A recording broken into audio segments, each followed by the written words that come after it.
Hello and welcome to my very short tutorial on how to use the clone stamp.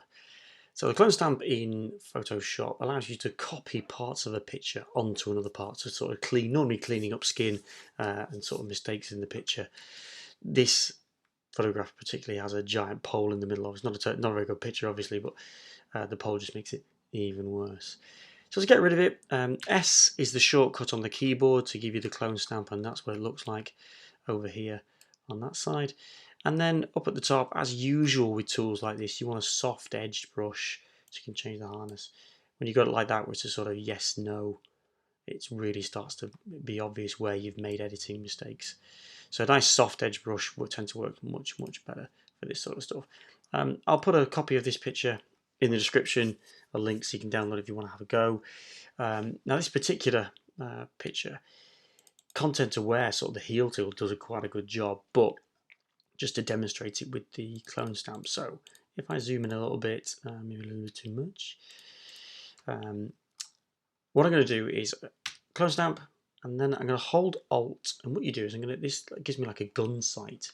So I tell the computer which part of the picture I want to copy. So I'm going to go over to this bit of curve just here. Let me just zoom in a little bit more so you can see what I'm talking about. I'm going to hold Alt and click, and that's me telling it that's the bit I want. I let go of Alt and then move across to where I want to paint it on. It gives me a little version of what I'm about to paint from that location. And then I can click and hold, and I see the dot of where it's going from, where it's going to, and I can move my mouse around and paint that onto where I want it to go. Now if I keep moving, it just stays with it. And the trick with the clone stamp is you have to constantly keep moving to different locations. Alt, click, copy, Alt, click, copy, Alt, click, copy, and then paint it on. So again, if I go to this line down at the bottom, I'll go to where those two curves change and try and line it up. It's not a particularly high resolution picture. Okay, and you can see a little bit more time on it, you can start to tidy stuff up and it works. Just to show you where it starts to sort of go wrong, I'll just move up a little bit to try and get something a bit more contrast. That might be better.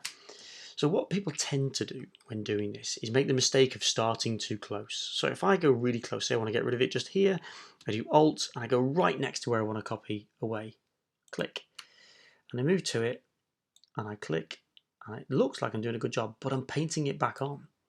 And then I do this and I paint it back on, and I'm trying to fix a mistake by making more mistakes. Very common sign of people using the clone stamp wrong.